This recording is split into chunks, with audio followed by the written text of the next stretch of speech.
भैया, आप तो जानते हैं कि बीना को दिल की बीमारी है। वो दूसरे का तो क्या, खुद अपना भी ख्याल नहीं रख पाती है।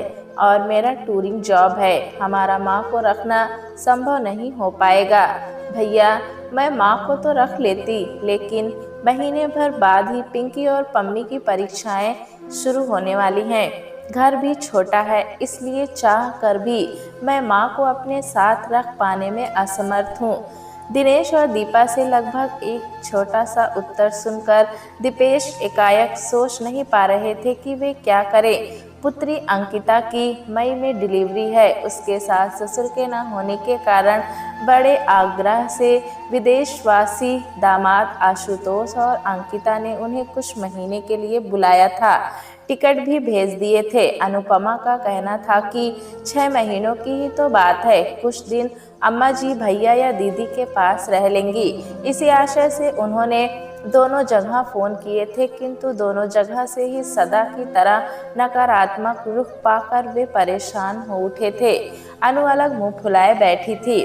अम्मा जी पिछले 30 वर्षों से हमारे पास रह रही हैं, और अब जब 6 महीने उन्हें अपने पास रखने की बात आई तो एक की बीवी की तबीयत ठीक नहीं है और दूसरे का घर छोटा है। हमारे साथ भी इस तरह की अनेक परेशानियां कई बार आई, पर उन परेशानियों का रोना रोकर हमने तो उन्हें रखने के लिए कभी मना नहीं किया।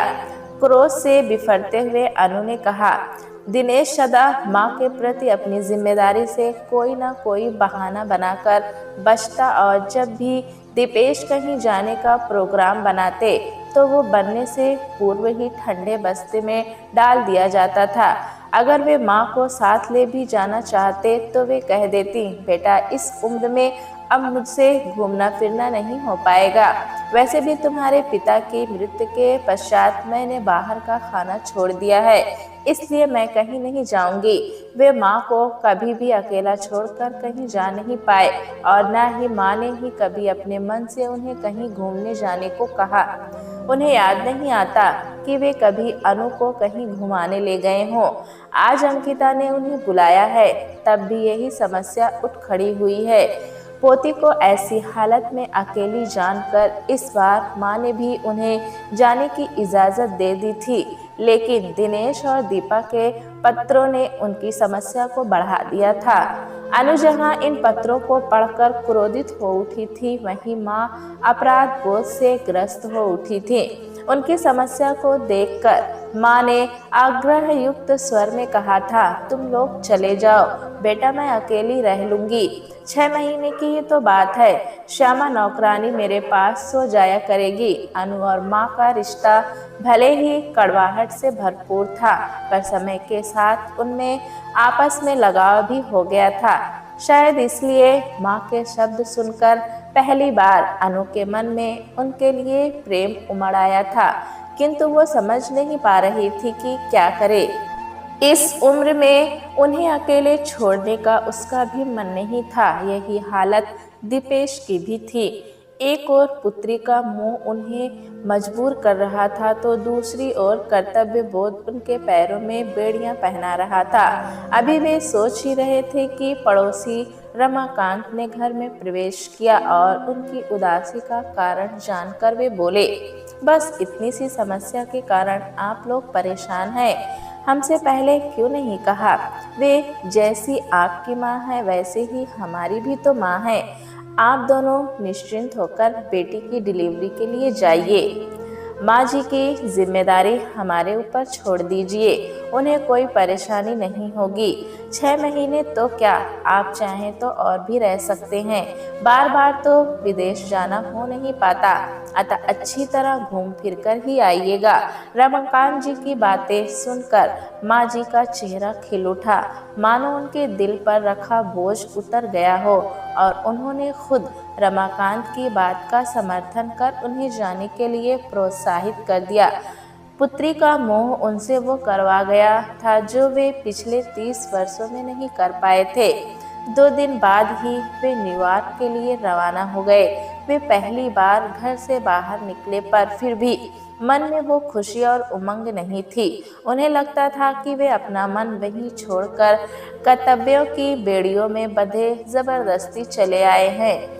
वे हर हफ्ते ही फोन द्वारा माँ का हालचाल लेते रहते थे, लेकिन उन्हें यही बात बार बार चुप चुप कर लहूलुहान करती रहती थी कि आवश्यकता के समय उनके अपनों ने उनका साथ नहीं दिया, यहाँ तक कि उनकी भावनाओं को समझने से भी इनकार कर दिया। वहीं उनके पड़ोसी मित्र रमाकांत उनकी अनुपस्थिति में सहज माँ की जिम्मेदारी उठाने को तैयार हो गए। वे समझ नहीं पा रहे थे कौन अपना है और कौन पराया, खून के रिश्ते या आपसी आवश्यकताओं को निभाते दिल के रिश्ते। कैसे हैं ये खून के रिश्ते जिनमें एक दूसरे के लिए प्यार, विश्वास, यहाँ तक कि सुख दुख में साथ निभाने की कर्तव्य भावना भी आज नहीं रही है। वे मानवीय संवेदनाएं, भावनाएं कहाँ चली गई जब एक दूसरे के सुख दुख में पूरा परिवार एकजुट होकर खड़ा हो जाता था। दिनेश और दीपा उनकी मजबूरी को क्यों नहीं समझ पाए। वे अंकिता के पास महज घूमने तो जा नहीं रहे थे कि अपना प्रोग्राम बदल देते या कैंसिल कर देते। माँ सिर्फ उनकी ही नहीं, उन दोनों की भी तो है। जब वे पिछले 30 वर्षों से उनकी देखभाल कर रहे हैं तो मात्र कुछ महीने उन्हें अपने पास रखने में उन दोनों को भला कौन सी परेशानी हो जाती। सुख दुख, हारी बीमारी, छोटी मोटी परेशानियां तो सदा इंसान के साथ लगी रहती है। इनसे डरकर लोग अपने कर्तव्यों से मुख तो नहीं मोड़ लेते। न्यूयॉर्क पहुंचने के 15 दिन बाद ही दीपेश और अनुपमा नाना नानी बन सुख से अभिभूत हो उठे। अंकिता की पुत्री आकांक्षा को गोद में उठाकर अचानक उन्हें लगा कि उनकी सारी मनोकामनाएं पूरी हो गई है। अंकिता उनकी इकलौती पुत्री थी, उनकी सारी आशाओं का केंद्र बिंदु थी। उसका विवाह आशुतोष से इतनी दूर करते हुए बहुत सी आशंकाएं उनके मन में जगी थी, पर अपने मित्र रमाकांत के समझाने व अंकिता की आशुतोष में रुचि देखकर बेमन से विवाह तो कर दिया था, पर जाने अनजाने दूरी के कारण उससे न मिल पाने की बेबसी उन्हें कष्ट पहुंचा ही देती थी। लेकिन अब बेटी का सुखी घर संसार देखकर उनकी आंखें भर आई।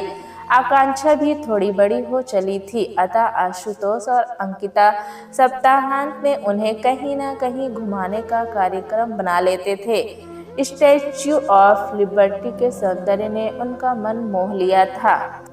एम्पायर स्टेट बिल्डिंग को देखकर वे चकित थे। उन्हें विश्वास ही नहीं हो रहा था कि 102 मंजिली इमारत, वो भी आज से 67 से 68 वर्ष पूर्व कोई बना सकता है, और इतनी ऊंची इमारत भी कहीं कोई हो सकती है। टाइम स्क्वायर की चहल पहल देखकर लगा सचमुच ही किसी ने कहा है कि न्यूयॉर्क कभी सोता नहीं है। वही मैडम तुसाद म्यूजियम में मोम की प्रतिमाएं इतनी सजीव लग रही थी कि विश्वास ही नहीं हो रहा था कि वे मोम की बनी हैं। वहाँ की साफ सफाई, गगनचुंबी इमारतों, चौड़ी सड़कों व एलिवेटरों पर तेजी से उतरते चढ़ते लोगों को देखकर वे अभिभूत थे। वहाँ जीवन चल नहीं रहा था बल्कि दौड़ रहा था। आशुतोष और अंकिता ने मम्मी पापा के लिए वाशिंगटन और नियाग्रा फॉल देखने के लिए टिकट बुक करने के साथ होटल की बुकिंग भी करवा दी थी। उनके साथ वे दोनों भी जाना चाहते थे, पर आकांक्षा के छोटी होने के कारण नहीं जा पाए। वाशिंगटन में जहाँ कैनेडी स्पेस म्यूजियम देखा, वहीं व्हाइट हाउस तथा सीनेट की भव्य इमारत ने आकर्षित किया। वार मेमोरियल, लिंकन और रूजवेल्ट मेमोरियल ने ये सोचने को मजबूर किया कि यहाँ के लोग इतने आत्मकेंद्रित नहीं हैं जितना कि उन्हें प्रचारित किया जाता रहा है। अगर ऐसा होता तो ये मेमोरियल नहीं होते। नियाग्रा फॉल की खूबसूरती तो देखते ही बनती थी। हमारे होटल का कमरा भी वैल्यू पर था। यहाँ आकर अनु तो इतनी अभिभूत हो गई कि उसके मुंह से बस एक ही बात निकली थी, मेरी सारी शिकायतें दूर हो गई। जिंदगी का मज़ा जो हम पहले नहीं ले पाए अब ले रहे हैं। मन करता है इस दृश्य को आंखों में भर लूं और खोलूं ही नहीं। उसका उतावलापन देखकर ऐसा लगता था मानो वो 20 से 25 वर्ष की युवती बन गई है। वैसी ही जिद, प्यार और मनोहार। लगता था समय ठहर जाए, पर ऐसा कब हो पाया है? समय की अबाध धारा को भला कोई रोक पाया है? देखते ही देखते उनके लौटने के दिन नजदीक आते जा रहे थे। उन्होंने अपने रिश्तेदारों के लिए उपहार खरीदने प्रारंभ कर दिए। एक डिपार्टमेंट स्टोर से दूसरे डिपार्टमेंट स्टोर, एक मॉल से दूसरे मॉल के चक्कर काटने में ही सुबह से शाम हो जाती थी। सबके लिए उपहार खरीदना वास्तव में कष्टप्रद था, लेकिन इतनी दूर आकर सबके लिए कुछ न कुछ ले जाना भी तो आवश्यक था। वैसे भी विदेशी वस्तुओं के आकर्षण से भारतीय अभी मुक्त नहीं हो पाए हैं। ये बात अनु के बेतहाशा शॉपिंग करने से स्पष्ट परिलक्षित भी हो रही थी। एक दो बार तो दीपेश ने उसे टोका तो वो बोली, जीवन में पहली बार तो घर से निकली हूँ, कम से कम अब तो अपने अरमान पूरे कर लेने दो। वैसे भी इतनी अच्छी चीजें भारत में कहाँ मिलेंगी। अब उसे कौन समझाता कि विकेंद्रीकरण के इस युग में भारत भी किसी से पीछे नहीं है। यहाँ का बाजार भी इस तरह की विभिन्न वस्तुओं से भरा पड़ा है, लेकिन इन्हीं वस्तुओं को हम भारत में महंगी या अनुपयोगी समझकर नहीं खरीदते हैं। अंकिता और आशुतोष के सहयोग से खरीदारी का काम भी पूरा हो गया था। अंत में रमाकांत और उनकी पत्नी विभा के लिए उपहार खरीदने की उनकी पेशकश पर अंकिता को आश्चर्यचकित देखकर वे बोले, बेटी वे पराये अवश्य हैं, लेकिन तुम ये क्यों बोल रही हो कि इस समय तुम्हारी दादी की देखभाल की जिम्मेदारी निभाकर उन्होंने अपनों से अधिक हमारा साथ दिया है, वरना हमारा तुम्हारे पास आना भी संभव ना हो पाता। परिवार के सदस्यों के लिए उपहार ले जाना मेरी नज़र में रस्म अदायगी है, लेकिन उनके लिए उपहार ले जाना मेरा कर्तव्य है। लौटने पर अभी व्यवस्थित भी नहीं हो पाए थे कि भाई दिनेश और बहन दीपा सब परिवार आ गए। क्रोध भी आया कि ये भी नहीं सोचा कि 6 महीने के पश्चात घर लौटने पर फिर से व्यवस्थित होने में समय लगता है। दीपेश के चेहरे पर गुस्सा देख अनु ने उन्हें किनारे ले जाकर धीरे से कहा, गुस्सा थूक दीजिए, यह सोचकर खुश होने का प्रयत्न कीजिए कि कम से कम इस समय तो सबने आकर हमारा मान बढ़ाया है। आप बड़े हैं, भूल चूक माफ कर बड़कपन दिखाइए। अनु की बात सुनकर दीपेश ने मन के क्रोध को दबाया, सकारात्मक सोच से उनका स्वागत किया। खुशी तो उन्हें इस बात पर हो रही थी कि सदा झुंझलाने वाली अनु सबको देखकर अत्यंत खुश थी। शायद उसे अपने विदेश प्रवास का आंखों देखा हाल सुनाने के लिए कोई तो चाहिए था, या इतने दिनों तक घर परिवार के झंझटों से मुक्त रहने तथा मन माफी भ्रमण करने के कारण उसका तन मन खुशियों से ओतप्रोत था, और अपनी इसी खुशी में सभी को सम्मिलित कर वो अपनी खुशी दुगनी करना चाहती थी। मैंने और अनु ने काफी सोच विचार के पश्चात तुम सभी के लिए उपहार खरीदे हैं, आशा है पसंद आएंगे।